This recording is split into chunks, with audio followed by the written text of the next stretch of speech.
Time to play the game! I've been asked to talk about these movies a lot, and a lot of people want me to just focus on the first Saw movie, but you know what?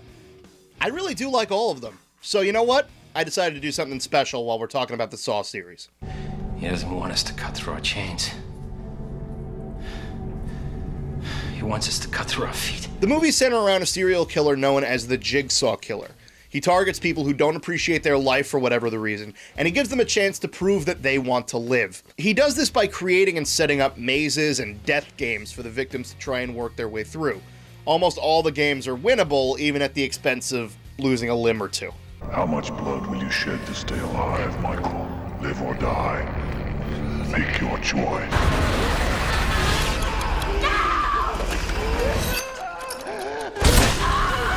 The films take you on both sides of the spectrum, following not only the victims, but the killers as well, giving you a deep look into the motivations and the backstories of not only the people fighting for their lives, but also the people who are putting them to the test. The jigsaw piece I cut from my subjects was only ever meant to be a symbol that that subject was missing something. A vital piece of the human puzzle, the survival instinct. I think to a point all the films are really well done. Beneath the exterior of what people have called this, and I hate this expression more than anything in the world, torture porn, the Saw films were a lot more interesting and well planned out than a lot of people gave them credit for. Did you ever think that we would end up here when we first started? No. Didn't see it happening like this. There's an overarching story that carries all 7 movies. They never jumped the shark like a lot of horror series did by introducing something paranormal or mysterious. It was always rooted in deception, corruption, or just plain insanity. The characters were well fleshed out. The dialogue is fantastic. Actually, my favorite scenes in the series involve confrontations and conversations rather than just blood and guts. He didn't deserve a chance. He was an animal. Everybody deserves a chance. You didn't see the blood. Killing is distasteful. To me. I could have done a full retrospective on the entire Saw series, but there is a lot to get to and it would take forever. Plus, Welshie already beat me to the punch, and his videos are fantastic, so please check those out. So instead I thought to myself, what's the one thing that everybody remembers about the Saw series? Besides the doll. And the tagline. Oh, yes. There will be blood. And the appearance by one of the Boondock Saints. I'm sure I speak for everyone here when I say how grateful we are to be part of your promotional DVD. And Carrie always hamming it up. Alright, I'm talking about the traps. Say what you will about the series as a whole, but each movie had at least one unbelievably creative death trap in it. So I decided to count down my favorites, but in looking at these traps, I set a few criteria for myself. First of all, they had to be actual traps, with a full setup and a design that was tailored to a specific person. So the stuff that Jigsaw has at his place to stop the cops doesn't really fit here. Secondly, the traps had to be winnable. Some people who designed the games made the traps impossible to escape from, so those ones won't count here, because there has to be a way for somebody to win these games. If the aim of Jigsaw's game was to get out before the bomb went off, then why was the door welded shut? The guy couldn't get out if he wanted to. And probably most important of all, they could not be an overall story-linking trap. So no sawing through the foot, no revenge trip through memory lane, no nerve gas in the house. They had to be specific games with specific rules set in place. Let's get started. Who's that? Talk to me! Talk to me! Saw 4 starts off with a first for the series. This one is a trap that doesn't have an explanation. Jigsaw doesn't show up with a standard video or a tape recorder. They just threw these guys into a mausoleum and whatever happens, happens. 2 men are chained to a gear with collars around their necks. One of the guys is unable to speak, having had his mouth sewn shut, and the other one is unable to see, since his eyes are sealed.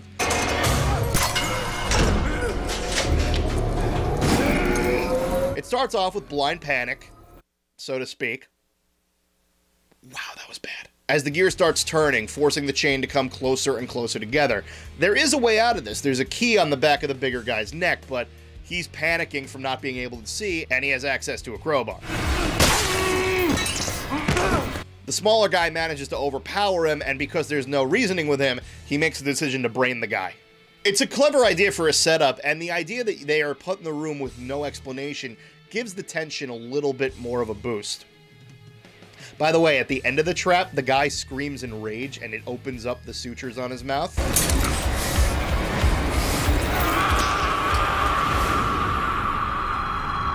He should have just gotten really angry early on. Could have saved them all a lot of trouble.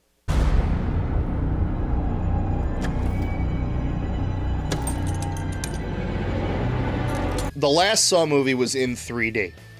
And I say this because it gave us a lot of stupid moments that were gratuitous and unnecessary.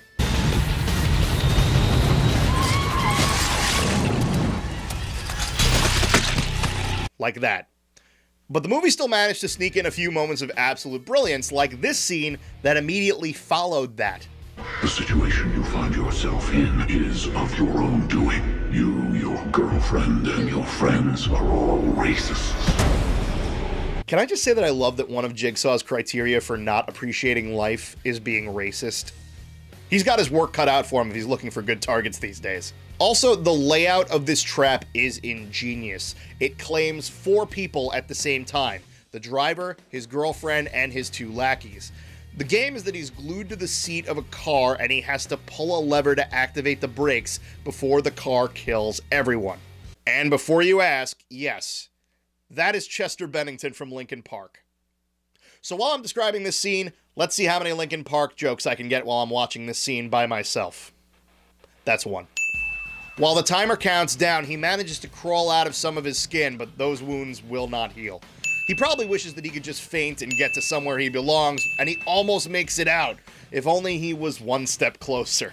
It's a valiant effort, but in the end, it doesn't even matter. The car runs over his girlfriend, rips the limbs off of one friend, crashes into the other, and then ejects him hard, crashing him into the other cars and leaving him to bleed it out.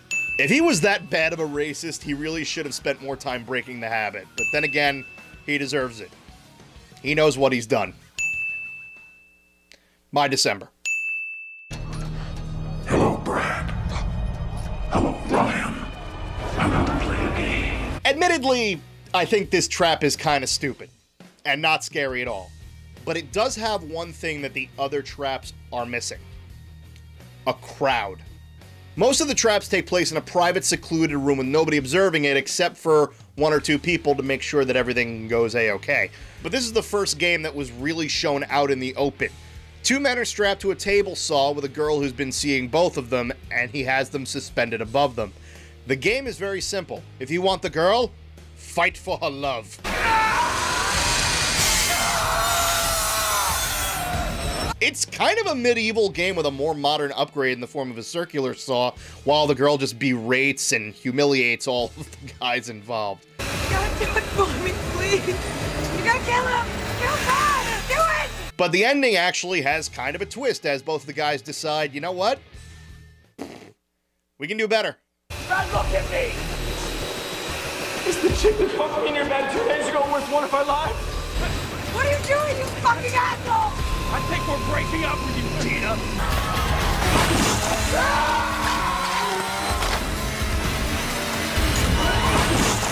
I love that even in this horrible situation, that guy managed to sneak out a one-liner. It's probably the most unrealistic thing in this whole movie.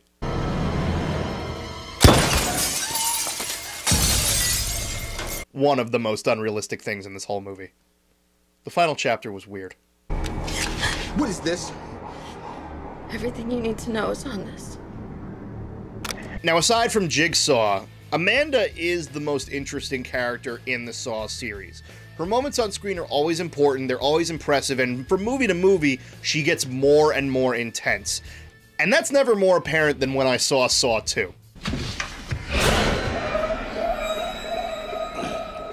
We found the door. She's stuck in a house with people who are inhaling deadly nerve gas, but her trap specifically is that she has to retrieve a key that could lead to the freedom of everybody in the house.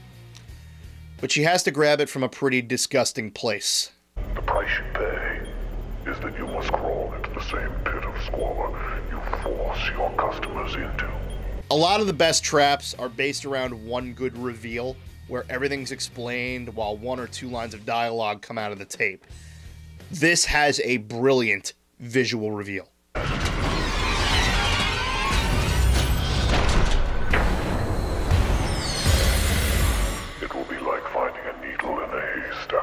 Alright, now if anybody out there has a problem with needles, you're gonna find this gross enough, but here's the thing.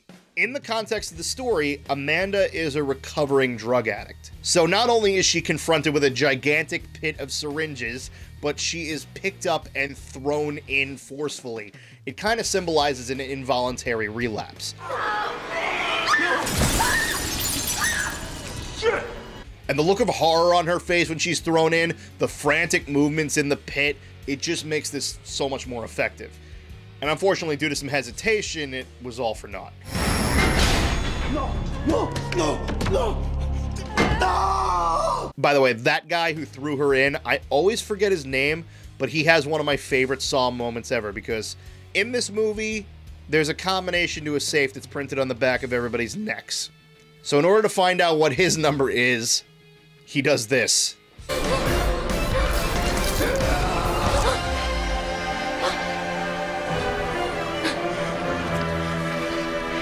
He put his neck skin in his pocket. You know, there's gruesome and then there's slapstick, and I think this movie just found the line.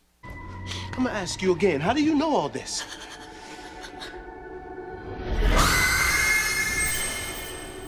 Because I've played before.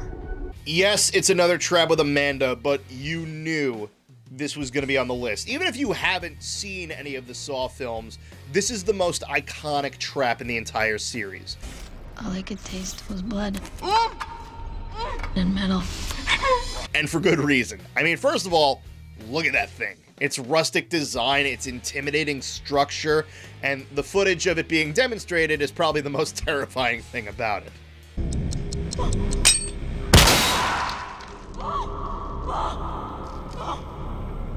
But it's not just that Amanda has to get the mask off. She first has to get the key from a dead guy in front of her, who turns out to be less than dead.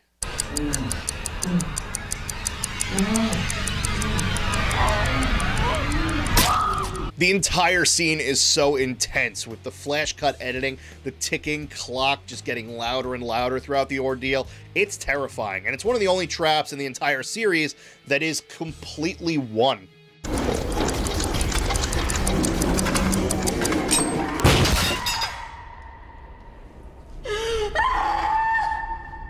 And just think that even if she hesitated for a second, they'd be peeling bits of her jawbone off the walls for weeks.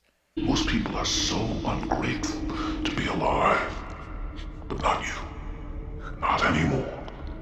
A lot of the lines in the trailers and the future movie flashbacks come back from Amanda's tape. And not only that, but if you watch the later movies, she managed to snag a new job out of her experience, so that's nice.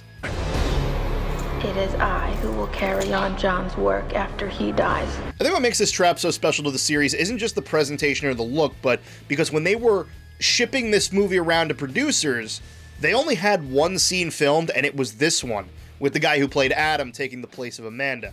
And it even shows up again in the final two movies with a more modernized version. One that was unsuccessful.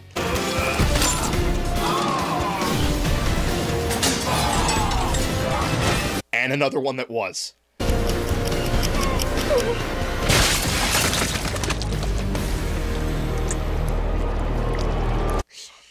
Sorry, Jill, can't say it wasn't fun. Actually, it wasn't. You were my least favorite character in the series. Good riddance. Hello, Agent Strong. If you are hearing this, then you have once again found what you are looking for. Now, a lot of fans will completely disagree with my number one choice because this is more of a plot twist than an actual laid-out game, but I stand by the fact that this one messed with my head the most in the entire series. And it was probably the most satisfying, too. See, by the time the fifth movie in the series had rolled around, both Jigsaw and Amanda are dead, and Detective Hoffman is now taking over his work. And he leads the one detective who's been trailing him throughout the past couple of movies on a wild chase that ends in an empty room with a human-sized container filled with broken glass. If you want a trap with a simple instruction, here it is. There's a box. Get in the goddamn box. The only way to survive this room is by entering the glass box before you.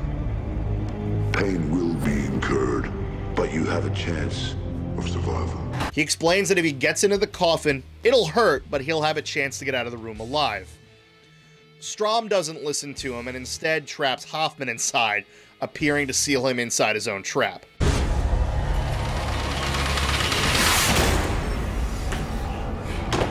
And your mind is so preoccupied with the box filled with glass that you think that that's where it ends, but it's not. The box is the way out. However, if you choose not to, you will never be heard from again. Your body will never be found.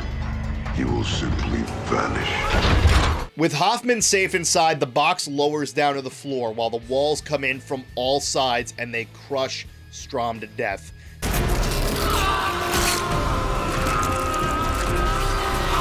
It's a brilliant use of misdirection that pretty much establishes that Hoffman was worthy of taking up the Jigsaw mantle, if only because he was smart enough to anticipate his enemy's actions. You're assuming this is going to play out the way you want it. I assume nothing. I anticipate the possibilities, and I let the game play out. And think about all the things that make a Jigsaw trap complete. An established set of rules, a play on words that assist in solving the puzzle, and a gruesome, gory fate for those who don't follow the guidelines. And if you've been watching all the movies in succession, you've seen that pretty much every line of dialogue Hoffman gives to all of his victims outside the games is determined to help them. He tells Strahm not to follow him, to trust him, to listen to what he has to say, and when he wasn't able to do it, he was never seen or heard from again. Will you heed my warning? For if you do not, Fuck you. this room will forever be your tomb, and my legacy will become yours. It's an ingenious trap with an ingenious setup, and it's probably my favorite ending to any of the Saw films. Till we got to see Cary Elwes again, that was cool.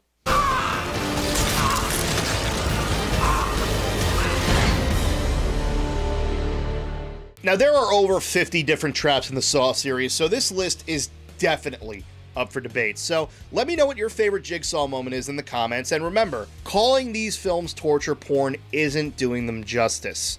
There's a good story here if you've got the stomach to make it through all the traps, so in a sense, it's almost like the series plays its own game with you.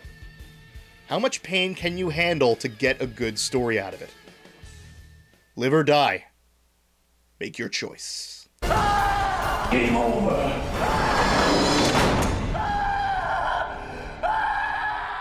Those of you who are in the mood for something less gory and more of a classic, tune in next time. We'll be watching something much, much older. She's alive!